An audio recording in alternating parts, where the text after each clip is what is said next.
Hey everyone, before we get started on a very exciting episode, please know that we are brought to you today by AudiofileUSA.com. With over 42,000 of the cleanest used records in stock, dig and find the deals at AudiofileUSA.com.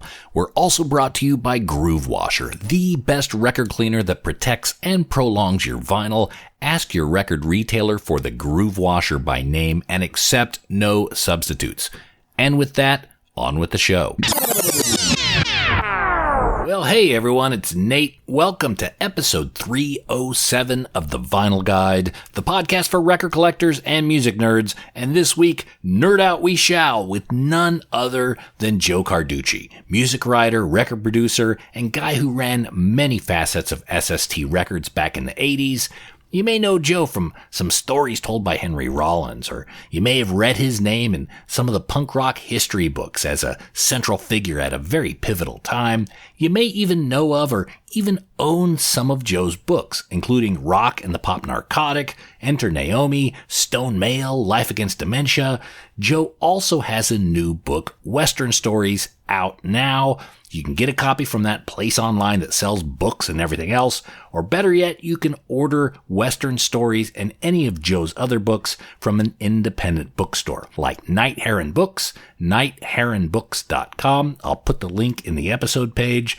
They ship Joe's books all over the world direct to you if you can't get one locally. I suggest grabbing all of Joe's books. He's got a tremendous writing style, and these are great books to visit and revisit over and over again. If you like music, there's Rock and the Pop Narcotic, which is an absolutely luscious read about music and the connections, influence, and challenges of the music against the social constructs of the times. Enter Naomi is a book Joe wrote to honor his friend and former SST Records photographer and colleague Naomi Peterson. If it's movies you enjoy reading about, grab a copy of Stone Mail, and Joe's latest book is called Western Stories. Do a Google search or even ask your local bookshop if they carry any of Joe Carducci's books, or you could also try Night Heron Books and get them direct. nightheronbooks.com. Now, Joe and I talk quite deep in our conversation about music and his time at SST Records. We scheduled an hour and we went nearly 3. And I've got the full extended interview available at patreon.com/vinylguide. It's been up there for a couple of weeks now, so all the Patreon friends of the show have been enjoying it for quite some time. Now, I'm going to split our conversation with Joe into 2 episodes, but there's like this whole other episode worth of discussion, our extended interview that's only available at patreon.com/vinylguide. So if you go there now, you sign up, you help support the show, you get to hear the whole thing. I'm always putting extended interviews and early episodes up there. And plus you get to help support our show. And that is always appreciated. Patreon.com/vinylguide. So without further delay, let's get into part 1 of our conversation with Joe Carducci. Make sure to subscribe to the Vinyl Guide podcast on your podcast app so you get to be alerted immediately when part 2 of this conversation is available to enjoy. So with that, let's get into our conversation with Joe Carducci.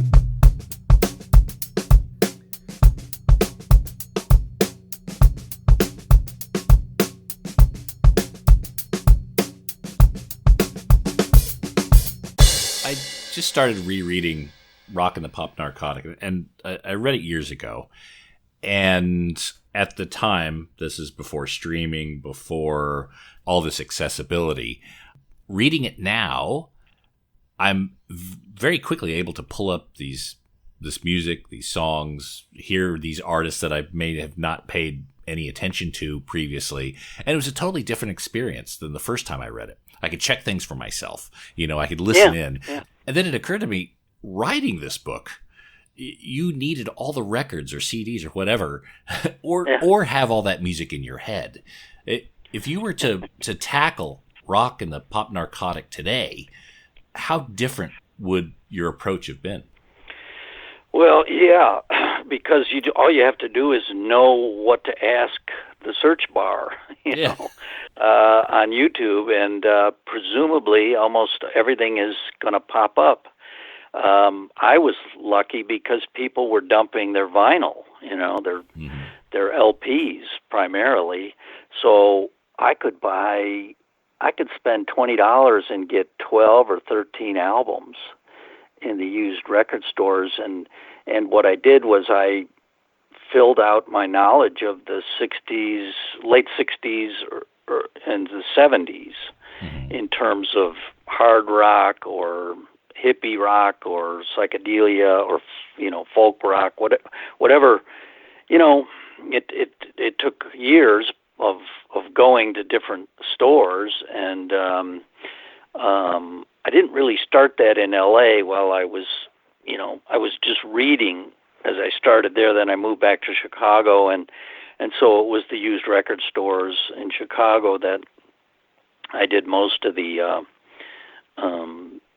most of the buying of stuff that I didn't know about, and then of course years later, there's people who started, maybe they were younger guys who got into my my book, and they went then way beyond, searching out regional independent releases in the early 70s or late 60s. It's amazing what people did on their own, bands, and because my brother had a band, and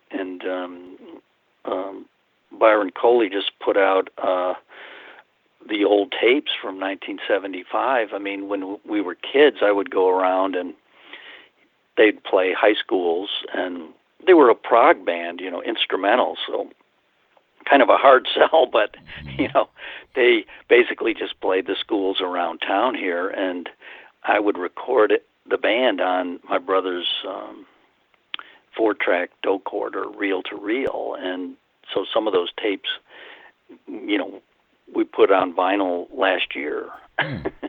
And but at the time we were so dumb, we didn't know you could do a record or record yourself or do any of that stuff that I ended up overseeing. You talk about the role of frustration and anguish when making great art. There's a part of Rock and the Pop Narcotic where you describe The Who, Pete Townshend, channeling his frustration to make phenomenal music, pointing out things like, he was ugly and therefore couldn't lean on that. And that drove him to create. And then once he came to terms with his impact and that it earned him success, his creativity seemed to suffer. No one runs out and buys those Who albums from the 70s like they, the late 70s, like they do the ones in the early 70s. In your perspective, that arc of an artist, is there a sweet spot that an artist really tends to hit their stride in? And then what starts to beget their downfall? I guess, rock and roll generally you'd say is, the sweet spot is the late teenage years, because, there's a whole bunch of things that are affected as you grow up. Mm-hmm. First of all, when you're a teenager, you run in packs. So, 4 guys in a band makes perfect sense. That's how you want to live. Mm-hmm. But just a few years later, everyone's chasing a different girl, and the girl gets her hooks into you, and you don't want those other guys around anymore. And the Ramones had built 4 separate compartments in their bus and tried not to see each other. And in a way, you're just saving it for the stage where you need each other. But you're just not children anymore. And that's another element of, say, the Who. They're so powerful early on. The first song I heard was I Can See for Miles on the radio, and I couldn't believe there was a song that cool. And it had just left the charts. So when I went down to buy the 45, it wasn't there. And they had Call Me Lightning instead, which had just entered the charts, and that was their follow-up 45. So I bought that, and I liked it, but it wasn't quite as good. But I didn't know the earlier stuff, which is even better. And but the later stuff is so horrible, and yeah, partly, musicians improve, and then, but they're older, and they're no longer sort of driven by compulsions. They're more of a conscious artist or a conscious musician, and if they're Eric Clapton, they want to disappear into a tradition and earn standing in the blues. They don't want to do White Room anymore. Mm-hmm. The stuff you care about. If you're me, and because again, the sort of the difficulty. Who my friend who he was about 13 years older than me, died a few years ago. He probably should have been a writer or a journalist. Instead, he got into Delta blues and wanted to master it on his Martin guitar, and he had a kazoo on a rack, so he was like a one-man band, and he liked to play in a jug band lineup, so he did that too. And he was David Lightbourne was his name. There's a CD out that he did, but he was an obsessive who knew about Harry Smith, and he knew about Charlie Patton, and he had all these 50s record LP collections of blues 78s, and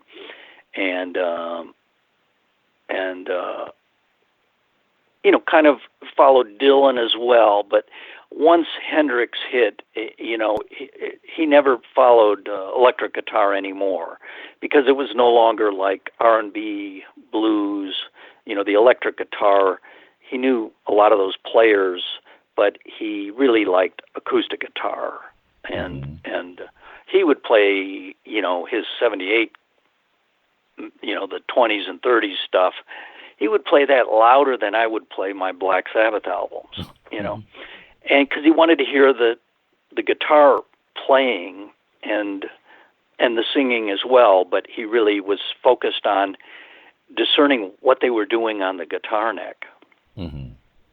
And that's hard to do, because that stuff was not, the masters were, generally speaking, not preserved with that stuff. So, you're getting recordings of 78s that are, party records and scratched up quite a bit. So, anyway, yeah.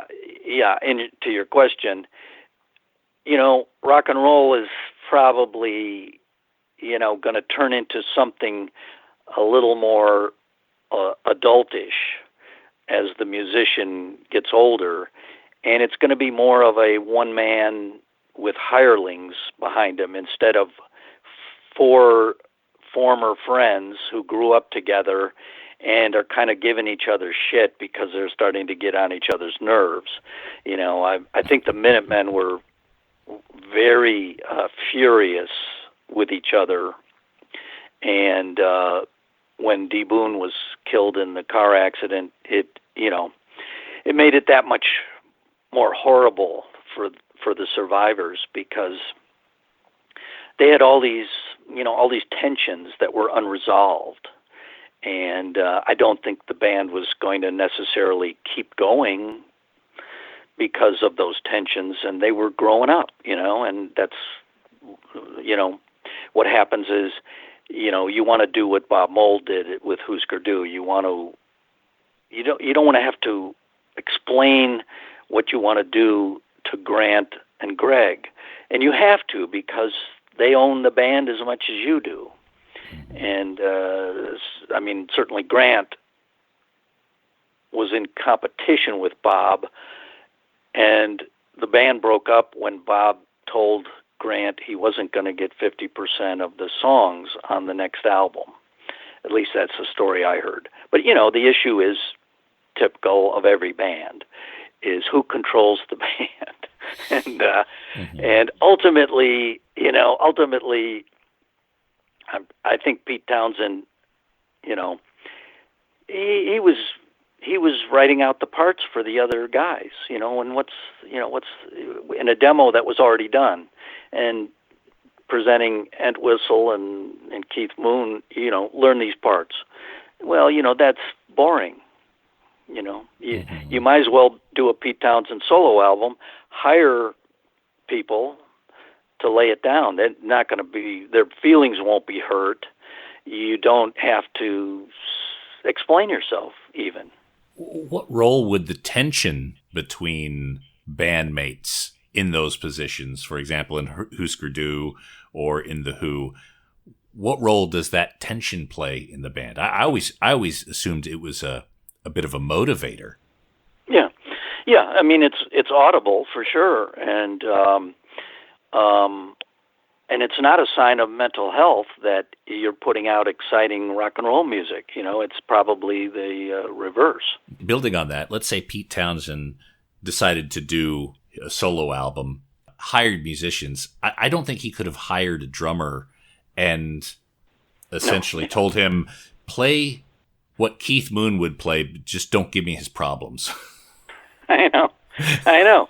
You can't, Keith Moon is out of control, basically, and that's, for you, the listener, that's fine, but for Pete Townshend, he's like, it's a problem every time they try to go into the studio, because he's got something in his mind, and it isn't how Pete Townshend played the drums, and yeah. but it's just, I always thought, oddly enough, it was kind of like Black Sabbath and Led Zeppelin, who seemed to kind of respected each other as players.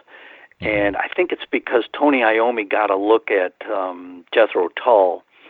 He was in the band for a couple of months, and he saw that everyone was sort of punching a clock. It was a job, and he didn't like that. I mean, he had problems with Ozzy, because I think Ozzy, singers don't have that much to do while songs are being arranged and written and practiced, and so if they're not around, they get stabbed in the back in terms of the band,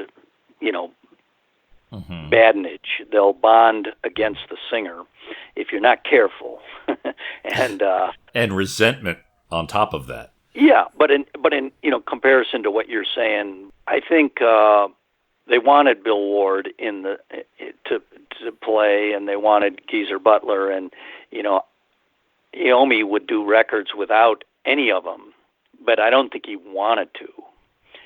Those guys did a lot of drugs, and they really were incapable of, performing at different years. And it's nice they got back together to do it. And Led Zeppelin, they didn't. Ultimately, they had to do some music after Bonham died, but they didn't want to, because Bonham is not replaceable.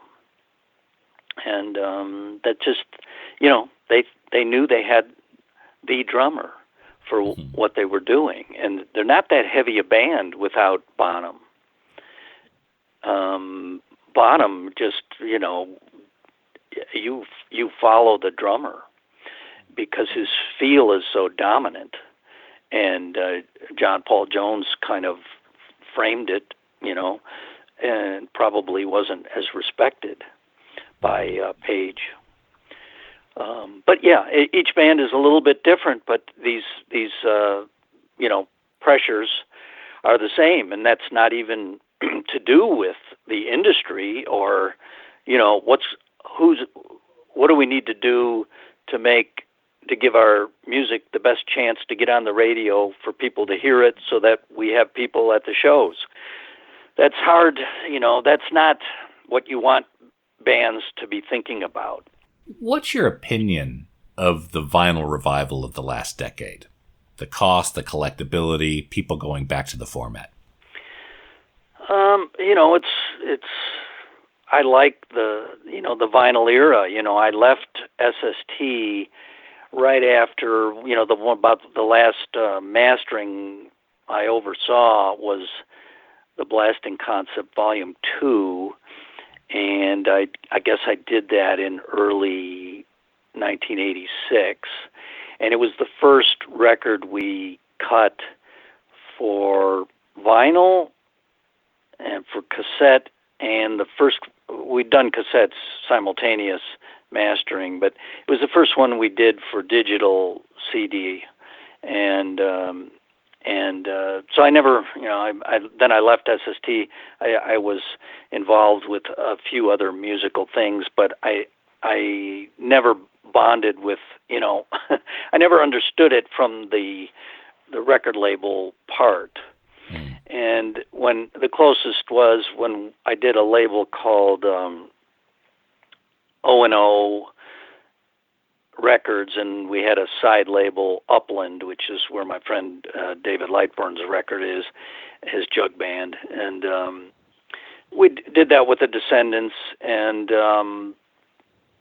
we did a couple of vinyl records.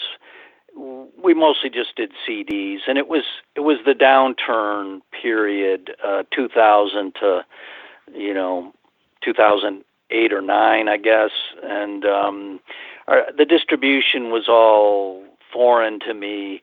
You had to make an exclusive deal with some company and hope for the best. But in retrospect, I think if we had stuck with vinyl only, we would have had a harder time in the near term, but we might have survived. But the bands were trying to tour. We were trying to do what Bill Stevenson and I had learned at SST, and the Descendants weren't on SST per se when I was around, but they were essentially on SST. I helped them lay out their album covers and drew the second album cover, and Bill was in Black Flag for a lot of the time I was at SST, and everybody, Henry kind of took what he learned at SST to 213-61, and I did it with videotapes, with provisional, but SST was a special thing, and you couldn't duplicate it, and maybe it couldn't be done outside of the years it was done. So when you joined SST, what was the situation with the record label when you joined? What was your role? What did they say, Joe? Here's the area we want you to look after. We'll be back after these messages. Hey there, I gotta tell you about the Groove Washer. Not because I have to, but because I want to. The Groove Washer is the best record cleaner you can get. And if you have a vinyl collection, you need to keep it clean. Dirt and dust lead to groove wear, which affects the sound and value of your record collection. Use the Groove Washer to clean before each play, and your ears and future pocketbook will thank you. Ask for the Groove Washer by name at your local record store, or go direct to groovewasher.com and use promo code VinylGuide10 at checkout. Groove Washer is a great holiday gift. Why not send one to a friend? groovewasher.com, discount code VinylGuide10. Do it now. And all record nerds want to hear about AudiofileUSA.com, the family-owned and operated online record shop that's been in business over 30 trustworthy years. AudiofileUSA.com only sells excellent and near-mint vinyl records, only in tip-top quality for your turntable. And with over 42,000 titles, you're sure to find a bunch on your want list at AudiofileUSA.com. Audiophile vinyl is not just for the elite. Everyone can enjoy the gold standard of sound at AudiofileUSA.com. Search by title, genre, label, dig and find the deals at AudiofileUSA.com, home of the Holy Grails. Now we return to the program already in progress. No limits. When you joined SST, what was the situation with the record label when you joined? What was your role? What did they say, Joe? Here's the area we want you to look after. Well, they thought I was, the owner, and operator of Systematic. So when I offered to come down and run their office because they were on tour, I made the offer in Chicago where I was visiting family and they were on tour. And they were bringing Henry back to become the singer, but it was still Dez singing.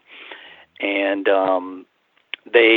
with Henry, they figured they were going to be able to tour longer, and they were planning for the future. So he jumped at the idea of having me come down there because Systematic was getting their records into stores, and they were the kind of band that would check. They went into stores and asked them, "Where'd you get the record?" And it was always Systematic in that period, except for L.A., where L.A. the independent distributors like Gem and Green World could sell Black Flag records, not so much the 7-inch record, but the 12-inch. Jealous Again. And so, it wasn't really clear. I don't know. Do you know the label? I think it's called Iridescent. I don't think I don't think I do. They did the Death Valley 69, Sonic Youth 45, and they did a few other things. Anyway, that guy, he died a while ago, but he was supposed to come in to SST with me, and he was going to do the booking, and he never showed up. And Chuck kept booking and built an office for the booking of Black Flag and other bands. And but anyway, their thinking was big. They were going to they had toured a little bit and knew they could do it, but they needed a vocalist whose voice wouldn't give out. And Dez wanted to play guitar. So they worked that problem out, and then the Damaged album was supposed to have MCA distribution. So I came in there thinking I was going to help them get out some stuff they had recorded because Spot had access to the studio. And so I knew they had a Minutemen record and the Saccharine Trust record that hadn't been out, and they had an Overkill single and a Stains album that was not out. I wasn't aware of those bands when I moved down there, but there was stuff in the can that had to be, produced. So SST was going to be doing these smaller bands that hadn't toured, and Black Flag was going to be in every store in the country touring their ass off. But MCA balked at it, and it wound up going out through what you'd call mainline independent distribution, which was not very efficient, but it did get records into stores. In the end, they were still doing labels like Motown and Chrysalis and R&B labels, and they dwindled because Motown went to the majors and Chrysalis went to the majors, and they were the independents. Once FM tightened up in '74, the independents had to sign on to one of the majors to get to still get into record stores. And so we should have balked. We should have pulled Damage back from Unicorn and put it out ourselves, because it was a huge net loss. And so let's look into that just a little bit. Damage, as I understand it, was going to be distributed through Unicorn, which was a division of MCA. Is that right? No, I wouldn't call it that. Okay. They had a distribution agreement with MCA, and they were desperately trying to launch, FM-friendly rock albums. And Joe Chimay was a record. You can look it on Discogs and you see what they did. They did a number of things, but they were very mainstream. And so I don't know what their thinking was with Black Flag, because they had no real understanding of what I knew from Systematic.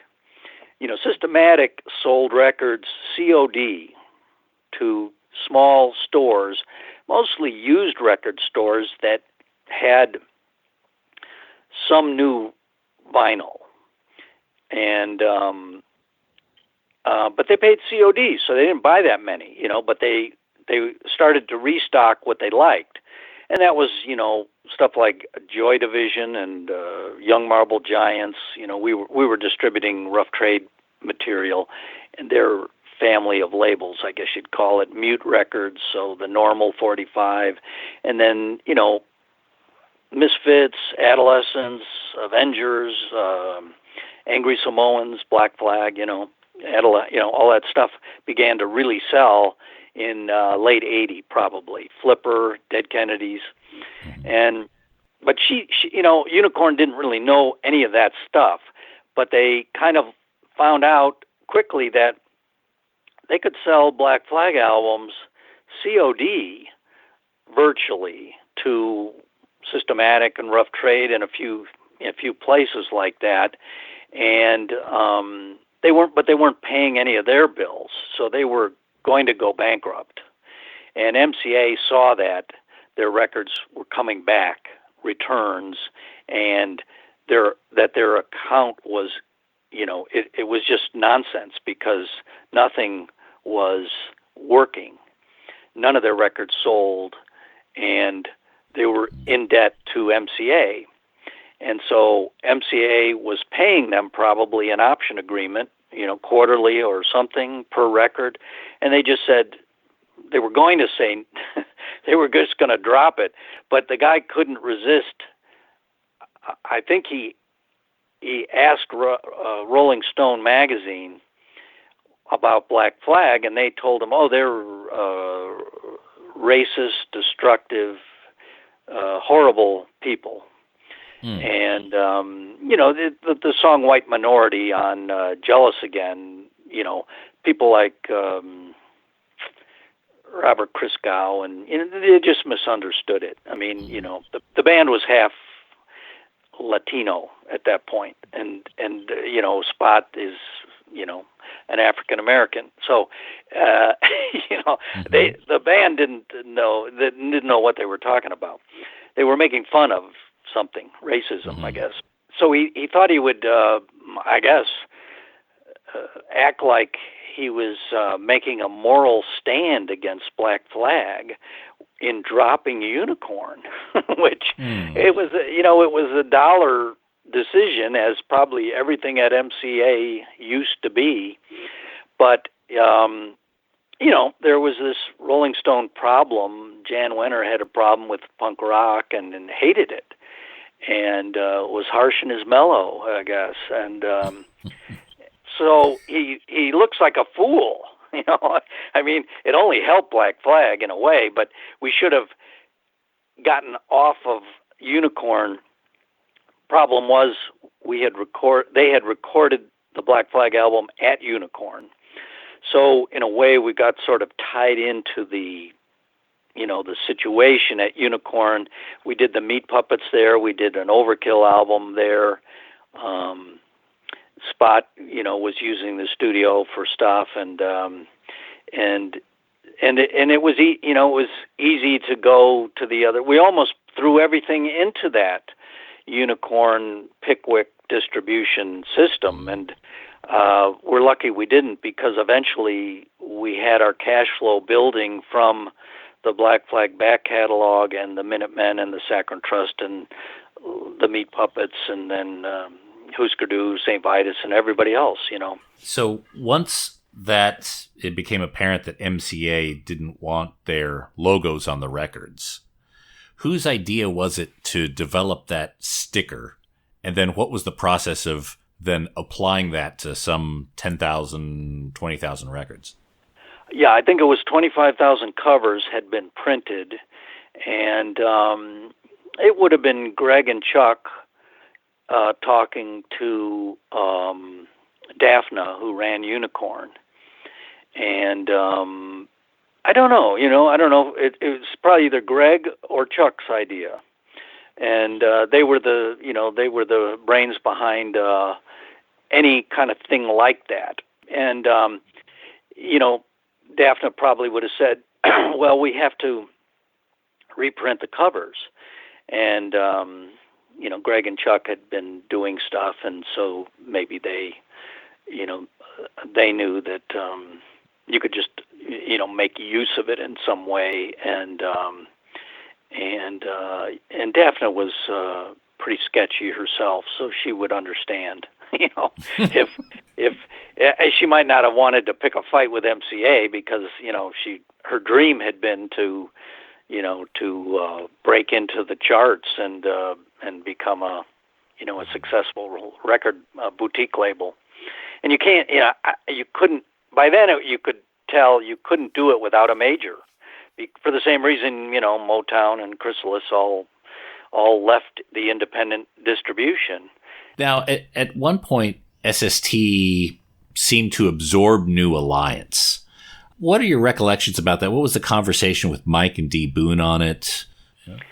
Well, they were doing it themselves and kind of freelancing, I think. I mean, Mike had his interests and Dee had his, and sometimes they didn't know that they were each telling this band, hey, want to do a record, and so it was becoming a burden to them, but they enjoyed doing it, and it was partly how they networked, and they found bands to play with, and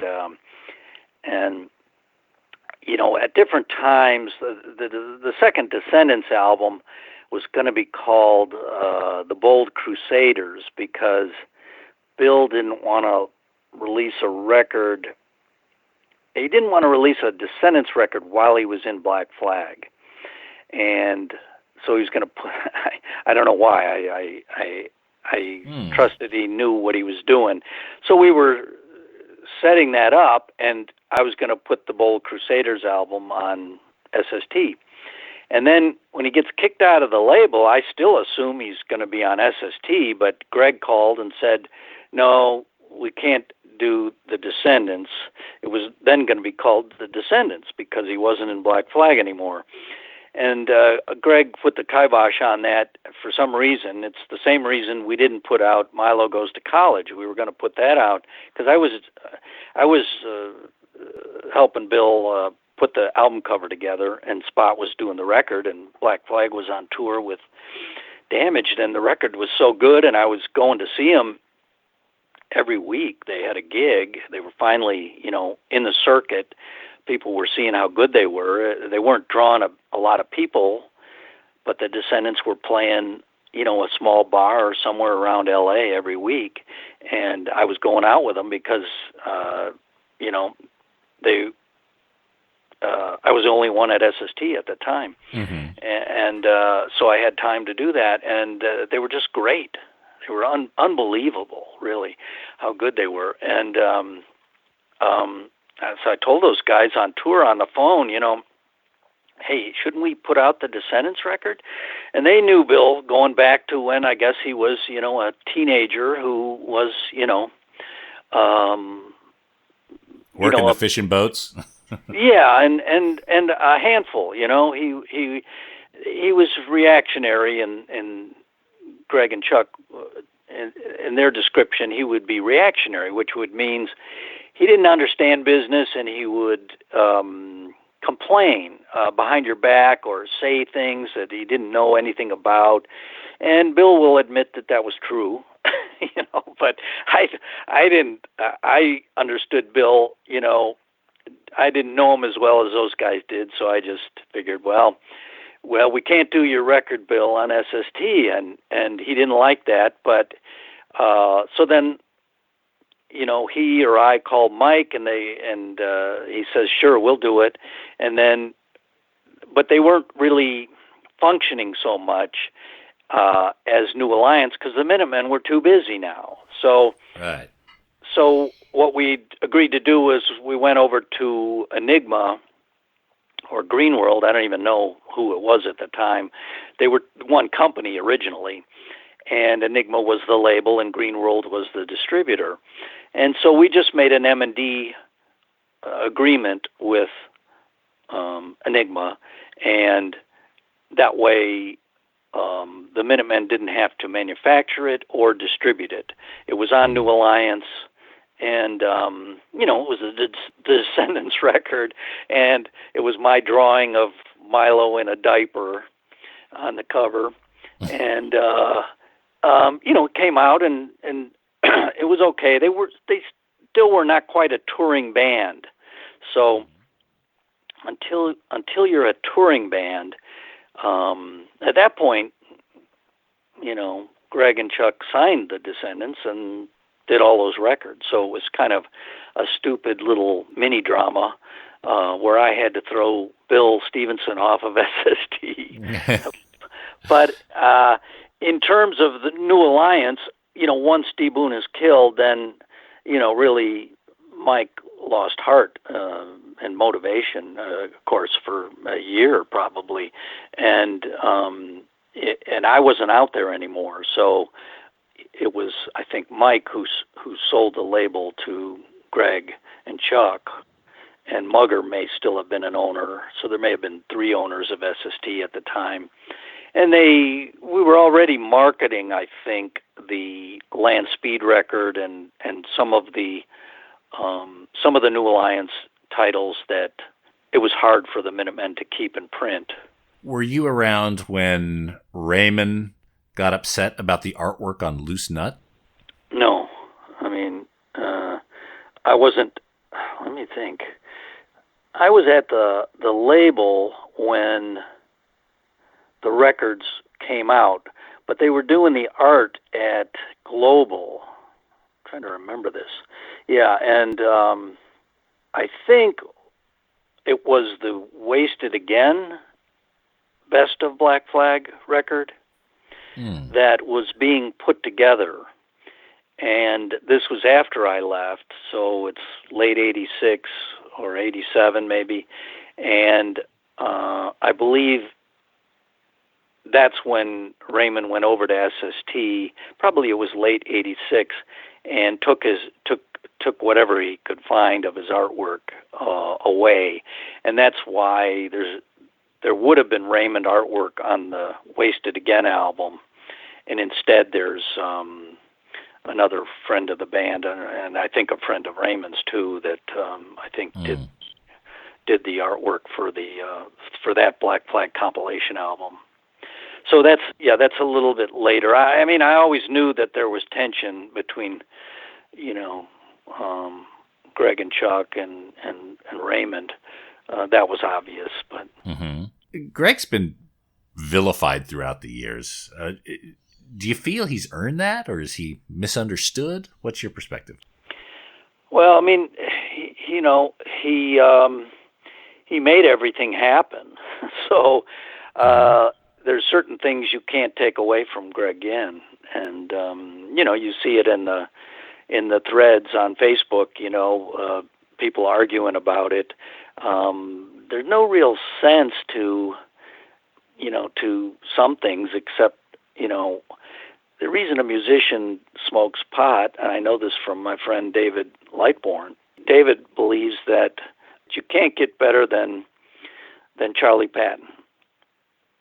But he also believes that marijuana speeds up your mind.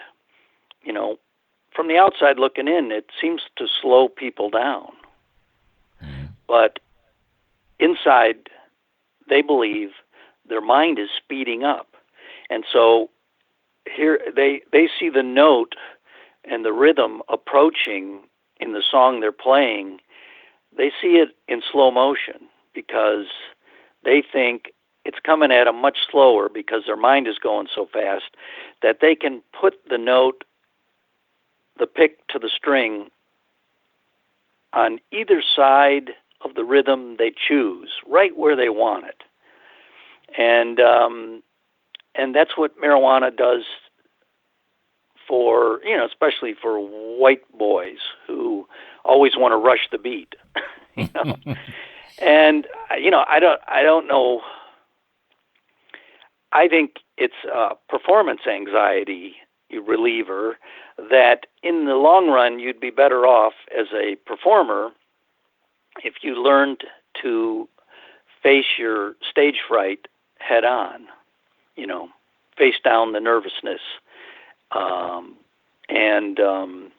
But people are nervous when they're teenagers, so they start drinking and smoking pot when they're teenagers, and their biology isn't even done yet.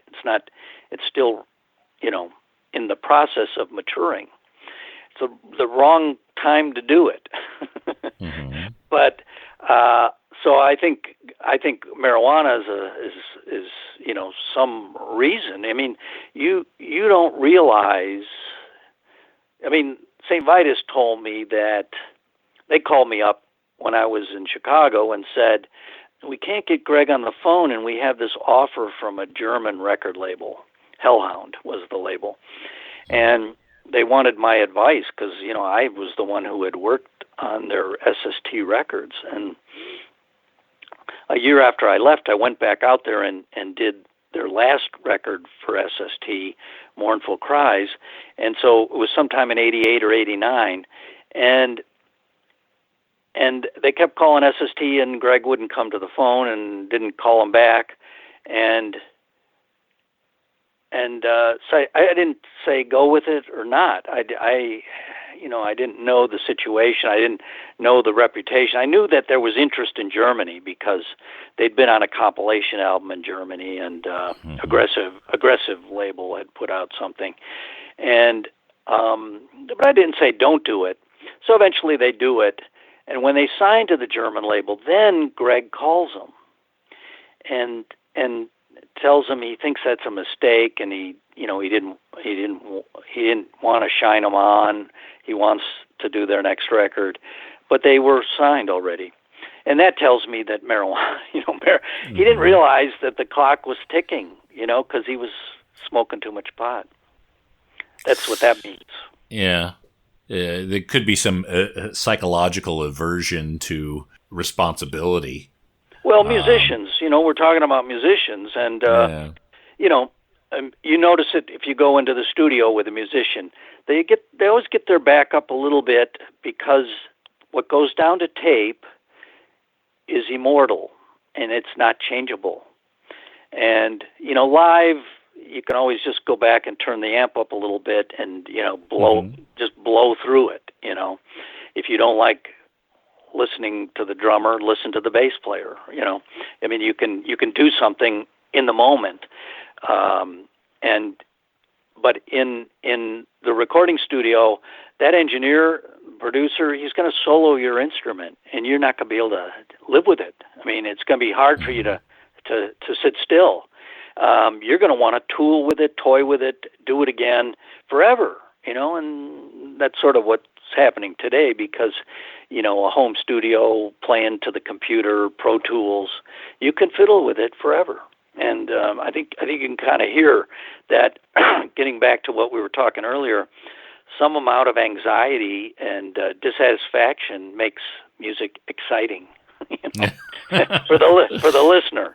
And, as they perfect their music and mature as musicians, they get less exciting, and that's just the nature of it. Maybe the lyrics are better. I don't know. I never listened that much to the lyrics. So who's a great lyricist? Elvis Costello, maybe. I don't know. I wouldn't know if he. I assume he's good because I've heard a couple of singles a long time ago, but lyrics are the last thing I listen to. Yeah. I like. I mean, I'm not a musician. I like sound. I like to hear a kind of, I like what I like about early '70s Rolling Stones is the two guitars kind of fencing. There's this sort of tension and contention.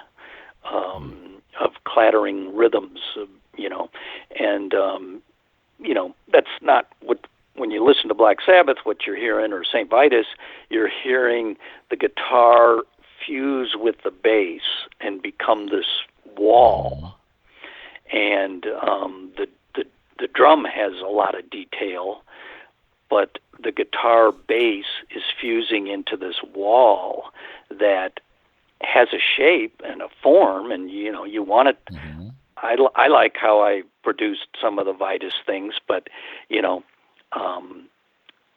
the German records aren't quite. They don't quite have that fusion. There's a little more separation between the bass and the guitar on the German records. At SST, and I noticed that there's a letter at the end of your book from Glenn regarding Misfits. Was there ever a deal? Did you try to make a deal with Misfits or Sam Hain for SST? No. That was he sent that to Systematic, and so he tells me that he heard from Jello. I think it says that we were a good distributor, and maybe we want to buy his singles. So I think he sent that to me with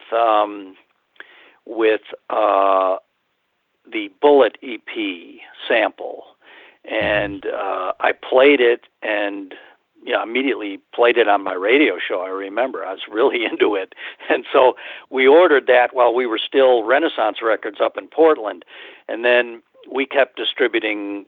He was doing London Dungeon, and in 80, 81, we were selling a lot. That was that and the Minor Threat, Teen Idol stuff. That we didn't do a lot of East Coast the way we did West Coast punk rock, but we wanted to know about everything that was going on at Systematic, and that's how the Misfits didn't know about Systematic. They must have asked Jello about how to sell your own records. They had put their first record out in '78, probably. I had no idea they had a record before Bullet. I mean, it was hard to know what was going on in America. It wasn't like in London, everything goes through London and England, and Rough Trade had a centralizing, kind of a thing. They were written up in the NME one day, and then everyone knew about them the next week. And I wish Rolling Stone had done that, because we used to advertise in Rolling Stone. They hated the stuff, but that was the only place you could advertise and really get people to write in for your mail order catalog. Even if Rolling Stone did get on board back then, isn't America just so large that it would have been difficult to channel all that through anyway?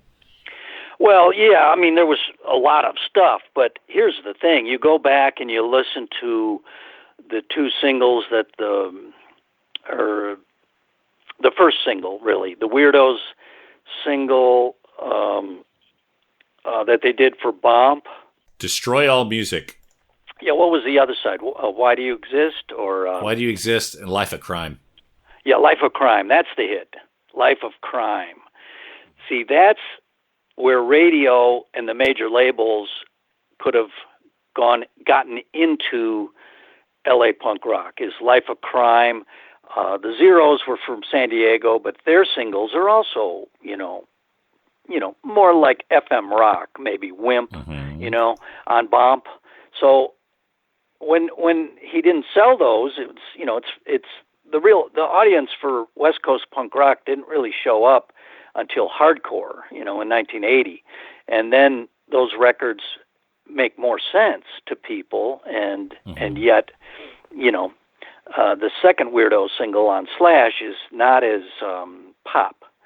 It's Solitary Confinement, Neutron Bomb, and it's good, but it that wouldn't have been sellable. But it would have sounded different if they'd gotten FM, if Life of Crime had been a hit. And they would have looked great on television, the Weirdos. They were a very visual band. They were kind of like a hard rock Devo. Frat boys would have loved them. And that's what you're talking about. They acted like everybody, the majors and radio stations acted like everybody in America wanted the Eagles and Pink Floyd. And that wasn't true. You could sell comedy. The Ramones were funny. The Weirdos were funny. The Dickies got on a major label and, didn't do much, but, they were played and people found those records through Dr. Demento or, whatever. They couldn't they couldn't make a small lidded pot for their platinum soup. There were leaks, and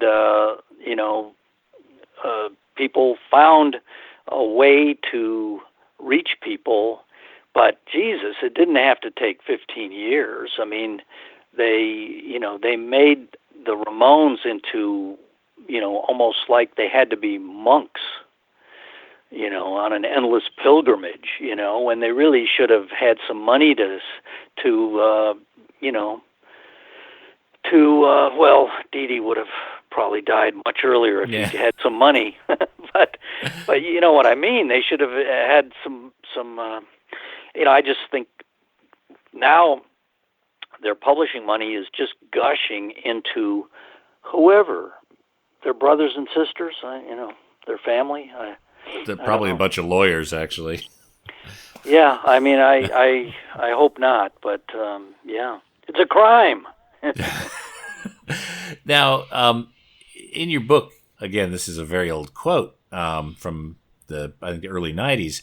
Watch, and this is talking about Black Flag, watch and wait for a middle period 5-piece studio demo recorded illegally under the threat of imprisonment in 1982. Now, those recordings are all over YouTube. I've even seen some vinyl bootleg pressings come out. Any idea how that recording got bootlegged? All right, we're going to have to leave it right there for the moment. That's the end of part 1. Part 2 of our conversation will be coming up soon. But if you can't wait or even want to get the full extended version, you could do that now at patreon.com/vinyl guide. Help support this show, get all the extras up there. Otherwise, hold tight, make sure you're subscribing to the Vinyl Guide podcast, and you'll be alerted immediately when part 2 of our conversation with Joe is ready to enjoy. Thanks again for tuning in. Cheers.